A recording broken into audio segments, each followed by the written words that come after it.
नमस्ते। मैं डॉक्टर शकीला नकवी, सह आचार्य राजनीति विज्ञान।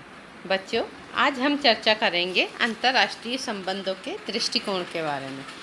अंतर्राष्ट्रीय संबंधों के अध्ययन के दो प्रमुख दृष्टिकोण हैं, आदर्शवादी दृष्टिकोण और यथार्थवादी दृष्टिकोण। सबसे पहले हम देखेंगे आदर्शवादी दृष्टिकोण। आदर्शवादी दृष्टिकोण का जन्म 18वीं शताब्दी में हुआ। Herbert Butterfield, E.H. कार और रीनहोल्ड नीबूर इत्यादि इसके प्रतिपादक हैं। अमेरिकन और फ्रेंच क्रांतियों का प्रेरणा स्रोत आदर्शवाद ही था। आदर्शवाद क्या होना चाहिए अर्थात आदर्शों की बात करता है। आधुनिक समय में बर्ट्रैंड रसल इसके प्रमुख समर्थक हैं। संयुक्त राज्य अमेरिका के राष्ट्रपति वुड्रो विल्सन आदर्शवाद के बड़े प्रवक्ता रहे हैं। उन्होंने विश्व शांति के लिए 14 सूत्रों की स्थापना की थी, जिससे राष्ट्रसंघ का जन्म हुआ। आदर्शवाद के प्रमुख सिद्धांत हैं। पहला है नैतिक मूल्यों का समर्थक। आदर्शवाद युद्ध, अत्याचार, विषमता का विरोध करता है और नैतिक मूल्यों की बात करता है। दूसरा है उसका युद्ध विहीन विश्व व्यवस्था की कल्पना करना।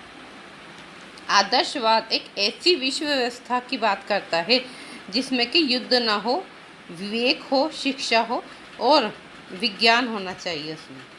तीसरा इसका पॉइंट है सर्वाधिकारवादी दलों के अस्तित्व को समाप्त करने का हिमायती। चूँकि सर्वाधिकारवादी जो दल हैं वो व्यक्ति को चारों तरफ से उसको आज़ादी नहीं देते, उसको बंदिशों में रखना चाहते हैं, इसलिए आदर्शवाद सर्वाधिकारवाद का विरोधी है। विश्व सरकार का आदर्श रखना। आदर्शवाद का मानना है कि सारी दुनिया एक है, हमें एक ही सरकार, विश्व सरकार होनी चाहिए और हम सब मिलजुल कर रहें। अगला है प्रेम, सहयोग और शांति का वातावरण। आदर्शवाद युद्ध, अत्याचार की जगह प्रेम, सहयोग और शांति की बात करता है। उसका मानना है कि हमें आदर्शों से जीना चाहिए, प्रेम से रहना चाहिए, शांति से रहना चाहिए, तो वो ज़्यादा अच्छी बात है। लेकिन आदर्शवाद की बहुत आलोचना भी की गई है। आदर्शवाद क्योंकि ये मानना था, लोगों ने माना कि आदर्शों से दुनिया नहीं चलती है, इसकी बहुत आलोचनाएं की गई हैं। उसमें ये पहली आलोचना है कि बल और सैनिक शक्ति का परित्याग असंभव। विचारकों का मानना है कि अंतर्राष्ट्रीय राजनीति केवल प्रेम से नहीं चलती है, बल और सैनिक शक्ति भी ज़रूरी है, उसको त्याग नहीं सकते। अगला है उग्र और हिंसक शक्तियों का दमन हो, ये तभी संभव है। अब आदर्शवाद तभी होगा जबकि हम हिंसा ना करें, जब हम उग्र ना बने, जब प्रेम हो, भाईचारा हो, तो पहले ये स्थापित करना ज़रूरी है, तभी होगा। अगला है राज्य में नैतिक सिद्धांतों का पालन करने को कोई भी तत्पर नहीं है। जब नैतिक सिद्धांतों का पालन हम नहीं कर पा रहे हैं तो आदर्शों की बात तो बहुत बाद में होती है। हम देखते हैं उसी टाइम जापान ने मध्य मंचूरिया पर अधिकार कर लिया। हिटलर और मुसोलिनी का उदय हुआ। हिटलर मुसोलिनी ने सर्वाधिकारवाद को ही माना, वो नीतियों का अनुसरण किया। राष्ट्रसंघ की असफलता ने ये सिद्ध कर दिया कि न्याय और नैतिकता के आधार पर अंतर्राष्ट्रीय संबंधों का संचालन नहीं हो सकता है। अतः निष्कर्ष रूप में हम यही कह सकते हैं कि अंतर्राष्ट्रीय संबंधों का आदर्शवादी दृष्टिकोण राजनीतिक नैतिकता, अंतर्राष्ट्रीय लोकमत, विश्व संघ और विश्व सरकार के आदर्शों की बात करता है तथा शांतिपूर्ण और न्यायपूर्ण विश्व व्यवस्था में विश्वास रखता है। एक आदर्श होना ही चाहिए, तभी हम विश्व युद्ध से बचे रह सकते हैं और हमारे जीवन अच्छी तरह गुजर सकता है। धन्यवाद। अंतर्राष्ट्रीय संबंधों का अध्ययन का दूसरा दृष्टिकोण है यथार्थवादी दृष्टिकोण। आदर्शवादी उपागम की प्रतिक्रिया स्वरूप यथार्थवादी दृष्टिकोण का जन्म हुआ। मैकियावेली का समूचा दर्शन ही यथार्थवाद पर आधारित है। यथार्थवाद का मतलब है क्या होना चाहिए, क्या होना चाहिए नहीं, बल्कि क्या है पर ज़्यादा ध्यान देता है ये। हिटलर और मुसोलिनी का अभ्युदय, उसकी नीतियाँ और उसका कार्य भी यथार्थवाद से प्रेरित है। ये दृष्टिकोण ऐतिहासिक घटनाओं को आधार मानता है। यह अनुभव और तर्क पर आधारित है। Treitschke, Nietzsche, Eric Kaufman, Harold Lasswell और डेविड ईस्टर ने यथार्थवाद का विकास किया। सन 1945 के बाद E.H. Carr, George Schwarzenegger, Quincy Wright और मॉर्गेनथौ ने राजनीतिक यथार्थवाद को अंतर्राष्ट्रीय संबंधों में लागू करने का प्रयत्न किया। मॉर्गेनथौ ने यथार्थवाद को सैद्धांतिक आधार दिया। अपनी पुस्तक पॉलिटिक्स अमंग नेशंस में उन्होंने अपने सिद्धांत में शक्ति पर इतना जोर दिया है कि उनके इस दृष्टिकोण को शक्तिवादी दृष्टिकोण के नाम से भी जाना जाता है। मॉर्गेनथौ के शब्दों में उनका सिद्धांत यथार्थवादी इसलिए है वो मानव स्वभाव को उसके यथार्थ रूप में देखता है, जो इतिहास में अनादिकाल से बार बार परिलक्षित होता रहा है। मॉर्गेनथौ ने यथार्थवादी उपागम के 6 सिद्धांत बताए हैं, जो इस प्रकार हैं। पहला, मानव स्वभाव के वस्तुनिष्ठ कानूनों पर आधारित राजनीतिक सिद्धांत। विदेश नीति का स्वरूप कैसा है, ये राजनीतिक कार्यों और उनके संभावित परिणामों के परीक्षण से ही जांचा जा सकता है। कि हम क्या कर रहे हैं, हमारे कार्य कैसे हैं, उसी से ही विदेश नीति का पता चलता है। दूसरा है राष्ट्रीय शक्ति को राष्ट्रीय हित के रूप में परिभाषित करना। विदेश नीति का मुख्य आधार राष्ट्रीय हित और उसकी सुरक्षा है।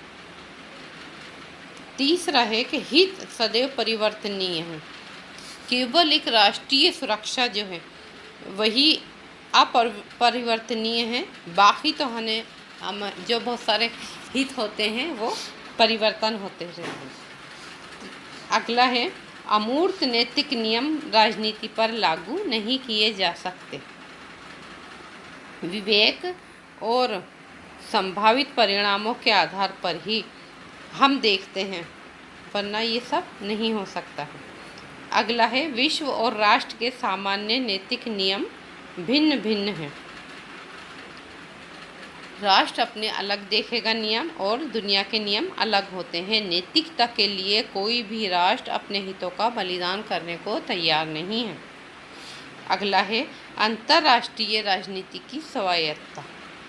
जैसे अर्थशास्त्र अर्थ का अध्ययन करता है, नीति शास्त्र नैतिकता का अध्ययन करता है, समाजशास्त्र समाज का अध्ययन करता है, इसी तरह से अंतर्राष्ट्रीय राजनीति में भी शक्ति का अध्ययन किया जाता है। यथार्थवादी सिद्धांत का विश्लेषण। यथार्थवादी सिद्धांत मानवीय व्यवहार पर आधारित है। यह मानवीय व्यवहार की व्याख्या करता है। अगला है कि शक्ति प्राप्ति के लिए प्रयास। यह मानना है यथार्थवाद का कि इसके लिए अंतर्राष्ट्रीय संबंधों के लिए शक्ति ज़रूरी है। अंतर्राष्ट्रीय राजनीति शक्ति का विज्ञान है, तो शक्ति प्राप्ति का इसमें प्रयास किया जाता है। नैतिकता विहीन नहीं है। राष्ट्र की अपनी नैतिकता अलग होती है और विश्व की नैतिकता अलग होती है, तो जो नैतिकता हमारे हित में है उसे हम मानते हैं। अगला है संघर्ष की आवश्यकता। मानते हैं कि अंतर्राष्ट्रीय राजनीति शक्ति का संघर्ष है, इसलिए शक्ति की आवश्यकता होती है। इसमें यथार्थवादी सिद्धांत की आलोचनाएं भी की गई हैं। अनेक विचारकों ने इसकी बुराइयां निकाली हैं, इसकी कमियों की ओर ध्यान दिया है। वो इस प्रकार हैं। पहला, इसे माना गया है कि ये एक पक्षीय सिद्धांत है, केवल यथार्थ परिबल देता है, आदर्शों को नहीं देखता है। और दूसरा सिद्धांत है नैतिकता के महत्व की उपेक्षा। नैतिकता और आदर्श भी ज़रूरी हैं, उनका भी महत्व है, उन्हें भी देखा जाना चाहिए, उसको हम ऐसे उपेक्षित नहीं रख सकते। अगला है अस्पष्ट और विरोधाभासी। एक दूसरे के विरोधाभासी तथ्यों पर ये जोर देता है, जबकि ये गलत है। अस्पष्ट है, स्पष्ट ही नहीं करता है कि यथार्थ क्या है, कैसा हमें करना चाहिए, क्या करें। अगला है अवैज्ञानिक दृष्टिकोण पर आधारित। संघर्ष करते रहो, ये तो अवैज्ञानिक हुआ कि शांति ना हो और संघर्ष ही होना चाहिए। अगला है युद्ध और विस्तारवाद का समर्थन। अहिंसा और शांति मानव की प्राकृतिक विशेषताएं हैं, गुण हैं, तो उनका भी समर्थन करना चाहिए। केवल युद्ध और विस्तारवाद का समर्थन करता है जो गलत है। ये सिद्धांत यथार्थवादी नहीं है। यथार्थवाद जो होता है, यथार्थ तो आपस में शांति ही होती है। किसने कह दिया कि शक्ति और युद्ध ही यथार्थ है? ये गलत है। विश्व के प्रति अवास्तविक विचार। वास्तविकता यही है कि अहिंसा ही सब जगह होती है, अहिंसा हमारे दिलों में बसी है, अहिंसक होना चाहिए हमें, तो ये विचार ही अवास्तविक है।